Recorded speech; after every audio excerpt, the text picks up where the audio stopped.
Assalamualaikum warahmatullahi wabarakatuh. Yang terhormat dosen penguji UKIN PPG dalam jabatan batch 1 2023. Perkenalkan, saya Mas Naini, mahasiswa PPG dalam jabatan batch 1 UIN Dato Karama Palu NIM 2217004118. Saya mengajar di Madrasah Alia Nurul Asadiyah Calacu, Kabupaten Wajo, Provinsi Sulawesi Selatan.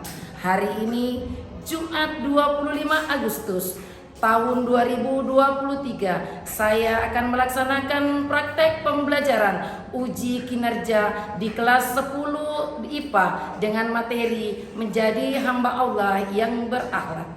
Untuk lebih jelasnya, berikut video pembelajaran yang saya lakukan. Mohon saran dan masukan dari Bapak Ibu dosen untuk perbaikan agar dapat memberikan yang terbaik buat peserta didik. Demikian, Assalamualaikum warahmatullahi wabarakatuh. Assalamualaikum anak-anak semua. Waalaikumsalam.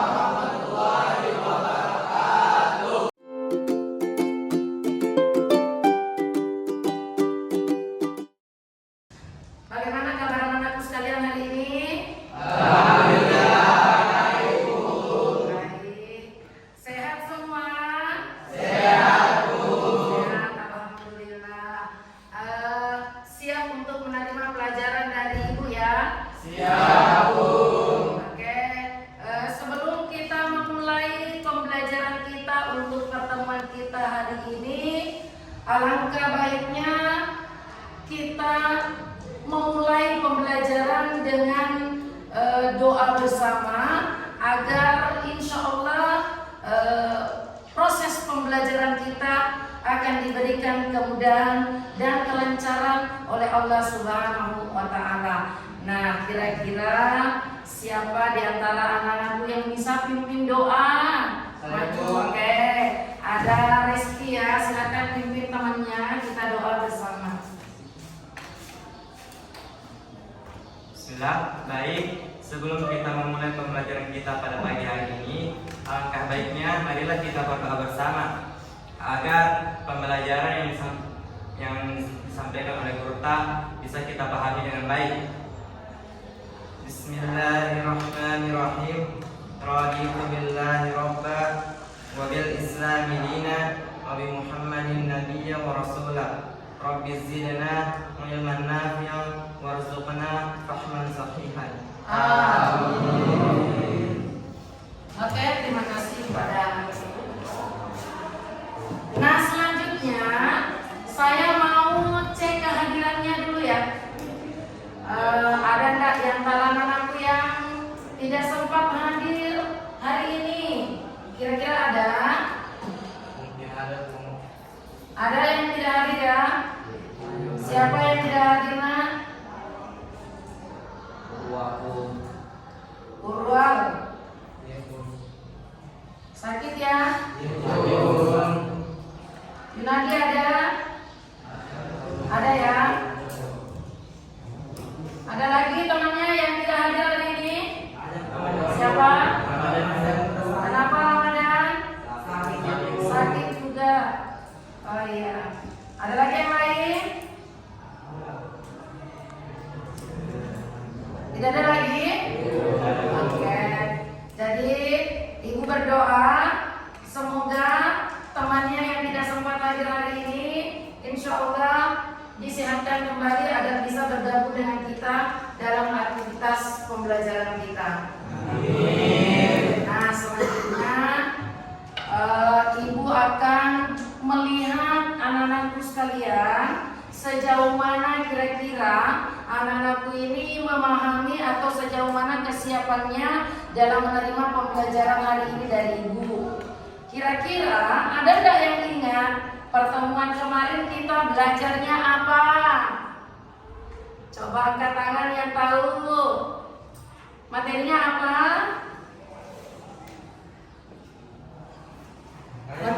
Oke.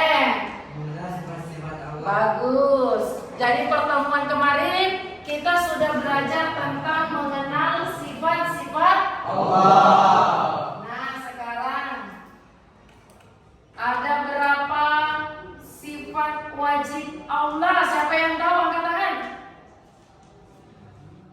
Oke, Isan. Bagus, 20. Nah, selain sifat wajib, ada juga sifat Oke, mustahil. Siapa yang tahu berapa sifat mustahil Allah? Ada yang tahu angkat tangan? Oke. Bagus, 20. Nah, yang terakhir sifat apa lagi? Jahis. Oke, betul. Siap menerima pelajaran dari Ibu hari ini ya. Nah, pada pertemuan kita kali ini, insya Allah materi yang akan kita bahas adalah terkait dengan menjadi hamba Allah yang berakhlak. Nah, sebelum Ibu masuk pada materi kita kali ini, alangkah baiknya Ibu akan menyampaikan dulu apa tujuan pembelajaran kita untuk hari ini. Nah, setelah nantinya anak-anakku sekalian mengamati, kemudian menanya, mengeksplorasi, kemudian anak-anakku mengkomunikasikan, maka kalian itu harus mampu untuk menjelaskan apa yang dimaksud dengan akhlak. Tujuan pembelajaran kita yang kedua adalah siswa atau kalian semua itu dapat menjelaskan akhlak itu dalam Islam. Jadi konsep akhlak dalam Islam. Tujuan pembelajaran kita yang ketiga adalah kalian itu mampu menyebutkan ciri-ciri akhlak Islam. Nah, selanjutnya anak-anakku juga dapat menjelaskan metode meningkatkan kualitas akhlak. Dan tujuan yang terakhir adalah anak-anakku mampu menerapkan kualitas akhlak dalam Islam untuk kehidupan sehari-hari. Nah, baik, kita akan masuk pada materi kita hari ini tentang menjadi hamba Allah yang berakhlak. Jadi, untuk pembahasan kita kali ini, pengertian akhlak ada dua. Nah, yang pertama ada secara bahasa. Nah, akhlak itu kalau secara bahasa berasal dari bahasa Arab, yaitu al-akhlak, yang merupakan bentuk jamak dari kata khuluq atau wali. Yang berarti apa? Satu, kebiasaan, keperwiraan, Oke, itu kalau secara bahasa. Sedangkan secara istilah, yang dimaksud dengan akhlak itu adalah suatu keadaan yang melekat di dalam jiwa manusia, yang melahirkan perbuatan-perbuatan yang mudah tanpa melalui proses pemikiran, pertimbangan, ataupun penelitian. Jadi perlu anak-anak pahami bahwa tidak semua perilaku yang kita tampakkan itu bisa dikategorikan akhlak. Kenapa? Karena sebagaimana definisi daripada akhlak itu sendiri adalah sesuatu yang melekat di dalam jiwa manusia. Nah, ketika dia lakukan itu spontan, tidak harus dengan pemikiran, tidak harus dengan pertimbangan, dia akan spontan. Kenapa? Karena dia sudah melekat di dalam dirinya. Nah, kemudian selanjutnya mari kita coba lihat macam-macam akhlak. Nah, akhlak itu ada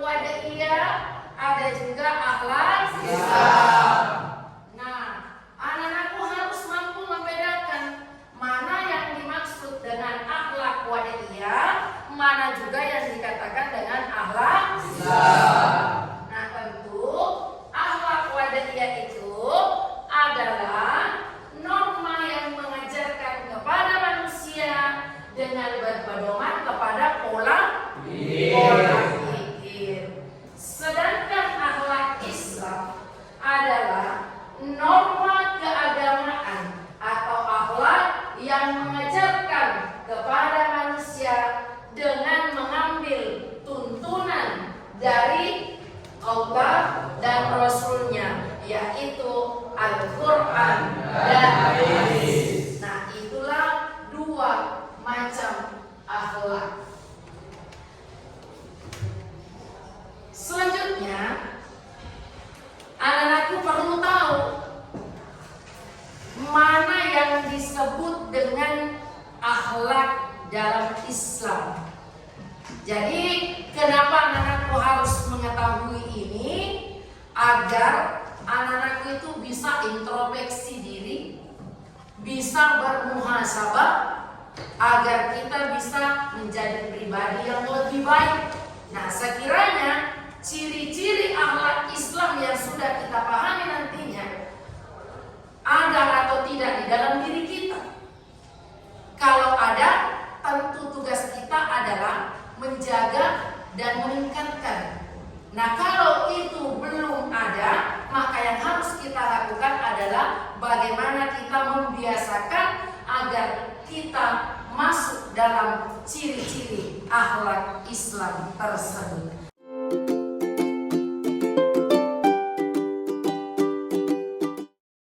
Nah, kira-kira apa ciri-ciri daripada akhlak Islam? Yang pertama, kebaikannya bersifat mutlak. Nah, apa makna daripada kebaikannya bersifat mutlak? Ada yang bisa memberikan argumen? Saya pun Oke, Reski bagus. kebaikannya bersifat mutlak atau al-khairiyah al-mutlaq, yaitu kebaikan yang terkandung dalam akhlak Islam merupakan kebaikan yang murni, baik untuk individu maupun untuk masyarakat di dalam lingkungan, keadaan, waktu, dan tempat apapun. Oke, jadi akhlak Islam itu ciri-ciri pertamanya adalah kebaikannya bersifat mutlak, artinya kebaikan yang terkandung di dalamnya itu murni. Nah, selanjutnya yang kedua, ciri-ciri akhlak Islam yang kedua, siapa yang bisa memberikan argumen? Jadi yang kedua itu kebaikannya bersifat menyeluruh. Kira-kira ada nggak yang bisa memberikan sedikit argumen terkait dengan ciri-ciri yang kedua? Ada? Oke, bagus. Kebaikan bersifat menyeluruh atau al-salihiyah al-ammah, yaitu kebaikan yang terkandung di dalamnya merupakan kebaikan untuk seluruh umat manusia di segala zaman dan di semua tempat. Bagus. Nah, di sini kita bisa melihat bahwa kebaikan yang bersifat menyeluruh artinya tidak harus hanya satu tempat tertentu. Jadi kebaikan itu bisa kita nikmati semuanya, siapapun yang ada di dalamnya dan dimanapun kita berada. Kemudian yang ketiga ciri-cirinya adalah tetap dan kontekstual. Nah, tetap artinya tidak berubah-ubah. Kemudian yang keempat, kewajibannya itu harus dipatuhi. Namanya saja kewajiban. Maka ketika kita kembali kepada hukum kewajiban, nah ketika kita tunaikan dapat pahala, ketika kita tinggalkan mendapat dosa. Nah, selanjutnya ciri yang terakhir adalah pengawasan yang menyeluruh. Nah, maksudnya adalah ketika orang sudah memiliki akhlak yang baik, maka tentu dalam kondisi apapun, dimanapun, dia akan senantiasa tetap pada pendiriannya. Dikarenakan apa? Karena orang yang memiliki akhlak yang baik, tentu dia akan senantiasa merasa di dalam dirinya bahwa saya dalam pengawasan Allah. Jadi ketika dia misalnya sendiri, nah kalaupun dia sendiri, waktu sholat tiba tetap dia sholat.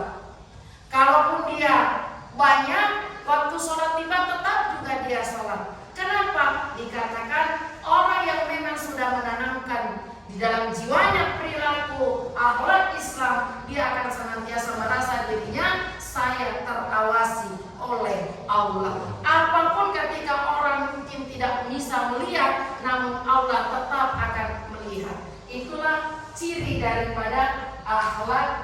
Islam.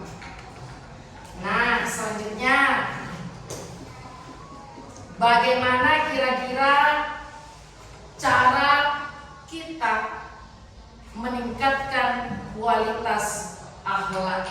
Nah, sebelum saya masuk pada pembahasan kita kali ini, saya coba untuk menyampaikan kepada anak-anakku sekalian bahwa akhlak seseorang itu tidak akan pernah ada jaminan hari ini baik selamanya akan baik, hari ini buruk selamanya akan buruk. Nah, tentu kita coba melihat bagaimana supaya kita punya kualitas akhlak itu semakin baik, semakin kita tingkatkan.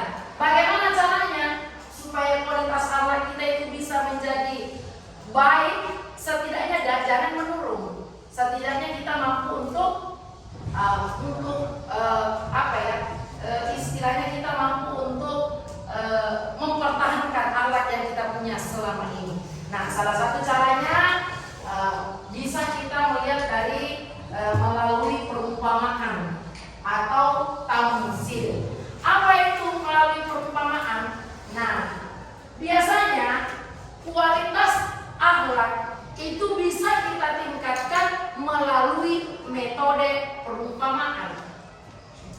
Nah, perumpamaan ini bisa saja kita ambil dari kandungan ayat-ayat suci Al-Quran, yang tentunya tujuannya adalah agar dapat menjadikan perumpamaan itu sebagai pedoman dalam melaksanakan tugas-tugas kemuliaan. Nah, selanjutnya cara meningkatkan kualitas akhlak yang kedua itu dengan melalui keteladanan atau biasa dikenal dengan istilah apa? Uswatun hasanah. Nah, perlu anak-anak pahami bersama bahwa kebutuhan keteladanan itu sudah menjadi fitrah setiap orang. Karena itu setiap pribadi hendaknya bisa menjadi teladan bagi yang lain dalam usaha meningkatkan kualitas akhlak. Nah, ibu bisa memberikan sebuah contoh atau gambaran dalam lingkup madrasah kita. Kira-kira dalam lingkup madrasah yang patut kita jadikan sebagai teladan itu adalah para pendidik, para guru-guru kita. Itu salah satunya yang bisa kita jadikan sebagai teladan. Mulai dari bagaimana dia berbicara terhadap peserta didiknya, bagaimana dia menyapa peserta didiknya, bagaimana dia membimbing peserta didiknya untuk melaksanakan ibadah-ibadah. Itu yang harus kita jadikan sebagai teladan yang baik dalam lingkup madrasah. Kemudian kalau di rumah, siapa harusnya kita jadikan sebagai teladan? Orang tua. Jadi perlu kita pahami bersama bahwa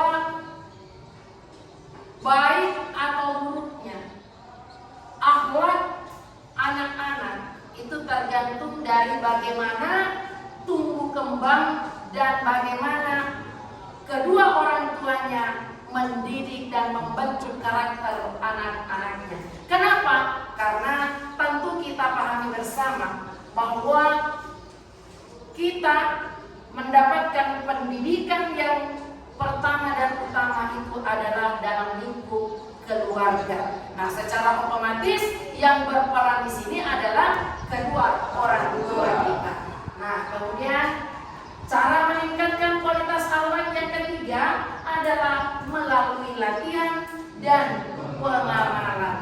Jadi kebiasaan menjadi diamalkan. Contoh, kalau di dalam lingkup keluarga kita mungkin terbiasa dengan orang tua sholat berjamaah. Ketika kita terlatih selalu melaksanakan seperti itu, maka ketika kita jauh dari orang tua, kita tetap akan mengamalkan apa yang sudah menjadi kebiasaan kita bersama dengan keluarga.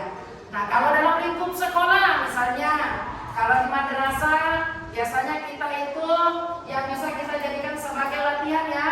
Di pagi hari sebelum pembelajaran dimulai, biasanya kita itu ada sholat duha, ada juga zikir. Nah, inilah yang menjadi sebuah latihan untuk anak-anakku ketika nantinya kelak kalian sudah meninggalkan madrasah, maka kalian akan terbiasa dengan apa yang sudah kalian dapatkan di sini. Itu adalah bagian daripada latihan dan nantinya akan kalian amalkan dimanapun anak-anakku akan berada. Nah, kemudian selanjutnya bagaimana caranya kita menerapkan, di mana kita terapkan peningkatan kualitas akhlak kita. Nah, tentunya untuk penerapan peningkatan kualitas akhlak ini, yang pertama terapkan dalam lingkungan keluarga dulu. Kenapa dalam lingkungan keluarga dulu? Karena keluarga itu adalah lingkungan pendidikan yang pertama dan utama bagi seorang anak. Jadi tentunya seorang anak itu akan bisa tumbuh dan berkembang menjadi dewasa jika dia itu berada di dalam lingkungan keluarga yang bertakwa kepada Allah Subhanahu wa Ta'ala. Jadi kalau dalam lingkungan keluarga ibu bapak mendidik anaknya dengan ilmu agama yang baik, maka tentu di dalam jiwa anak tersebut akan terbangunlah berdasarkan takwanya kepada Allah Subhanahu wa Ta'ala. Kemudian yang kedua, penerapannya itu adalah dalam lingkungan pendidikan formal seperti yang anak-anakku lakukan saat ini. Nah, jadi peningkatan kualitas akhlak yang kedua kita dapatkan adalah di madrasah. Kenapa? Karena lingkungan sekolah atau madrasah itu merupakan tempat belajar dan merupakan lingkungan kedua setelah tempat kita di rumah. Nah, kemudian tentu penerapan yang terakhir adalah pada lingkup masyarakat. Nah, terkait dengan lingkup masyarakat ini tentu penerapannya akan lebih luas dikarenakan masyarakat itu memiliki tanggung jawab moral dalam membina akhlak. Allah menyuruh masyarakat Islam agar berbuat yang ma'ruf dan mencegah yang munkar. Jadi ketika kita mampu menerapkan akhlak yang baik dalam lingkup masyarakat, saya kira dalam lingkup masyarakat itu sendiri akan tercipta suasana yang damai, nyaman, sejahtera, dan jauh dari hiruk pikuk keributan. Nah, inilah 3 penerapan peningkatan kualitas akhlak yang kita bisa pahami untuk pertemuan kita kali ini. Namun selanjutnya kita coba untuk refleksi sebentar. Kira-kira dari materi yang Ibu sajikan tadi ada yang kurang jelas?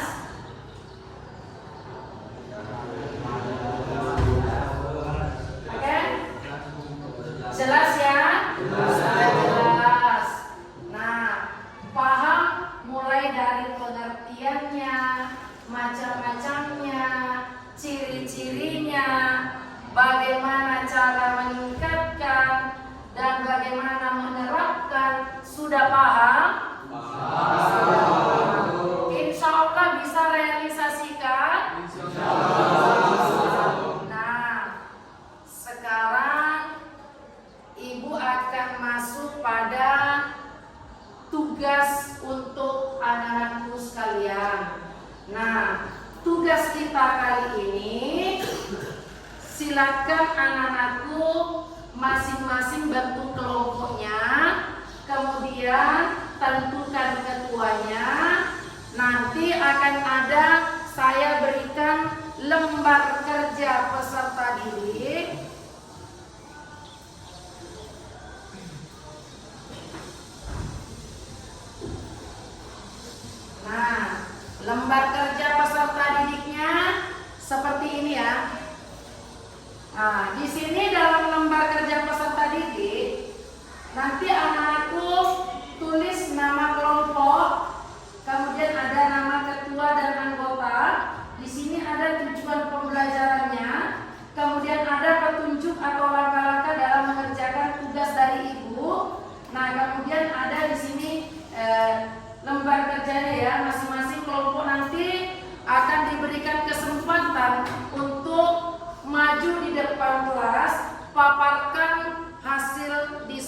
diskusi bersama dengan temannya.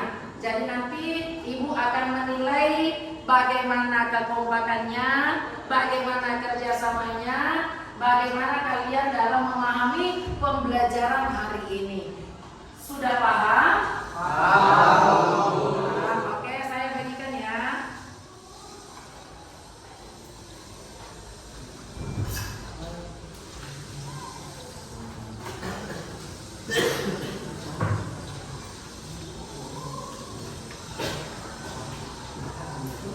Oke, lembar kerja peserta didik sudah ada di tangan anak-anakku semua.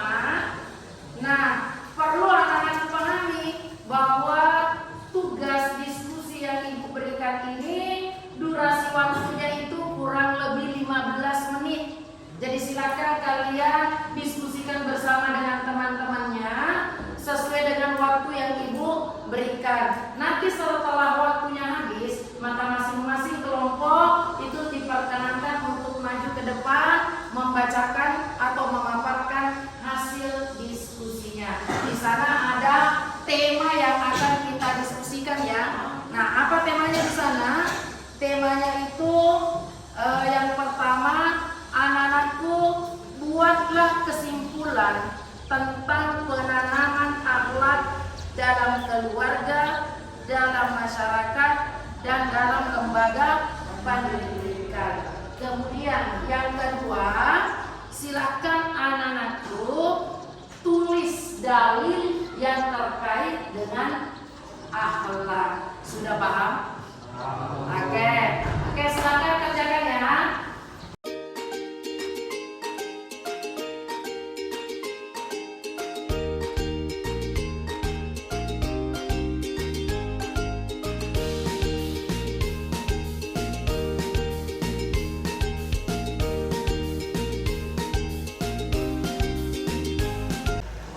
Bagaimana waktunya sudah habis? Sudah selesai semua tugasnya? Sudah. Oke, jadi masing-masing kelompok silakan mengutus satu perwakilan untuk nantinya maju ke depan membacakan hasil diskusi dari kelompok kalian masing-masing. Jadi saya mulai dulu dari kelompok 1. Mana kelompok 1? Oke, silakan bacakan hasil diskusinya. Bismillahirrahmanirrahim. Assalamualaikum warahmatullahi wabarakatuh. Waalaikumsalam warahmatullahi wabarakatuh. Jadi kami dari kelompok 1 akan menyampaikan diskusi kami. Adapun hasil diskusi dari kelompok 1 yakni sebagai kesimpulan bahwa penanaman akhlak dalam keluarga sangat penting terhadap perkembangan anak, karena keluarga merupakan lingkungan terkecil, terdekat dan terdiri dari orang-orang yang paling didengar serta dijadikan contoh atau teladan bagi anak-anaknya. Selain itu keluarga mereka saling memahami dengan wilayah dulu, dan itulah hasil diskusi kami dari kelompok 1. Wassalamualaikum warahmatullahi wabarakatuh. Oke,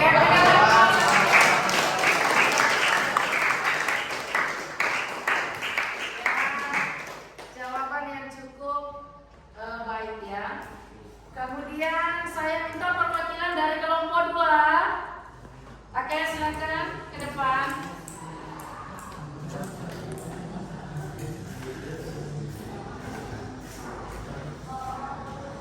Baik, bismillahirrahmanirrahim. Assalamualaikum warahmatullahi wabarakatuh. Waalaikumsalam warahmatullahi wabarakatuh. Kami dari kelompok 2 akan memaparkan hasil diskusi kami. Dan adapun hasil diskusi dari kelompok kami yakni keluarga akan membentuk karakter seseorang dan berpengaruh pada lingkungan yang membuat terhadap mereka. Sekiranya kamu bersikap kasar, tentulah mereka menjauhkan diri dari sisimu. Itulah tadi hasil pemaparan hasil diskusi dari kelompok kami. Sekian, wassalamualaikum warahmatullahi wabarakatuh. Waalaikumsalam warahmatullahi wabarakatuh.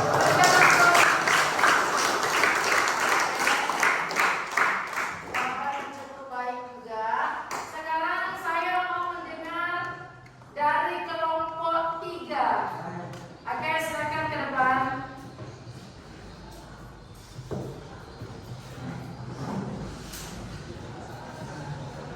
Baik, Assalamualaikum warahmatullahi wabarakatuh. Waalaikumsalam warahmatullahi wabarakatuh. Kami dari kelompok 3 ingin membacakan hasil diskusi kami, yakni lingkungan keluarga sangat berperan penting dalam pembentukan karakter anak.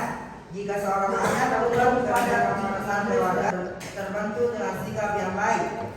Adapun dalil yang terkait akhlak Islam diantaranya terdapat di Al-Quran surah Al-Qalam ayat 4 yang artinya Aisyah menyebut bahwa Allah Rasulullah SAW adalah Al-Quran. Baik, itulah hasil diskusi dari kelompok 3. Wabillahi taufiq wal hidayah. Assalamualaikum warahmatullahi wabarakatuh.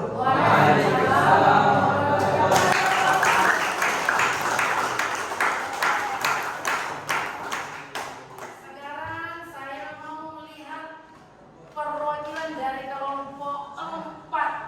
Assalamualaikum warahmatullahi wabarakatuh.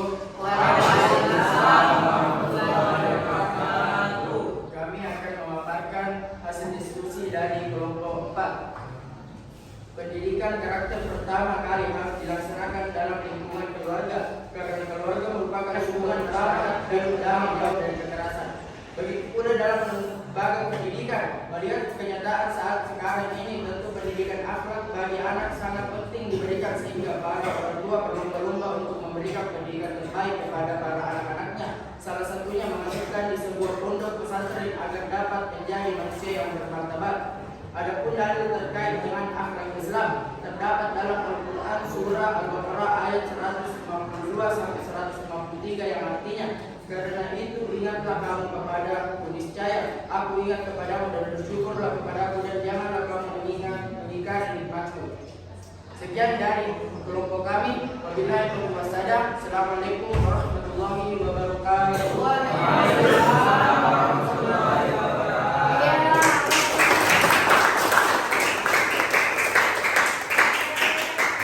Luar biasa ya.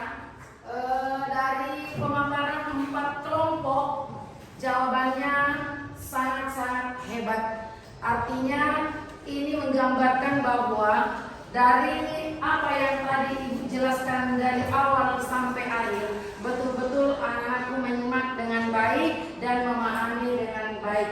Namun harapan Ibu ke depannya, setelah pembelajaran ini jangan kita cuma sampai di sini tok saja. Setelah kita memahami materi yang disampaikan, maka tugas kalian itu adalah realisasikanlah dalam kehidupan sehari-hari agar betul-betul anak-anak ini bisa menjadi santri yang hebat, santri yang bermartabat. Masih semangat ya? Masih. Nah, sebelum kita mengakhiri pembelajaran kita, kira-kira adakah yang masih ingin ditanyakan terkait dengan materi tadi? Tidak ada. Sudah jelas?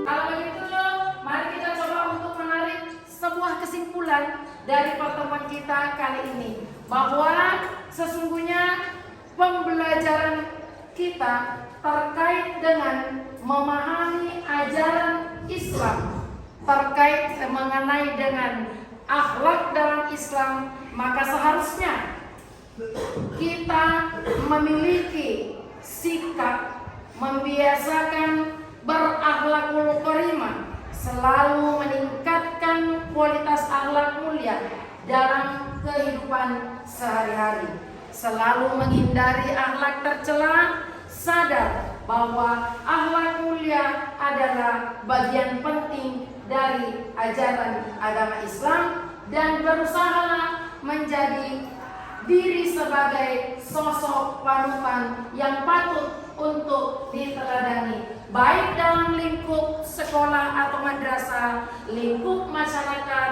terlebih pada lingkup keluarga.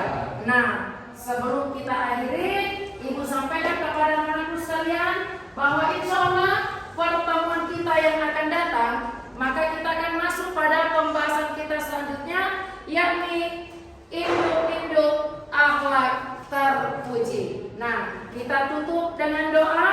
Semoga pertemuan kita kali ini insya Allah mendapatkan rahmat dari Allah Allah Subhanahu wa taala, dan semoga ilmu yang Ibu sampaikan insya Allah berkah untuk anak-anakku sekalian, terlebih kepada saya sebagai pemateri. Dan saya tutup dengan ucapan akhirul kalam, assalamualaikum warahmatullahi wabarakatuh.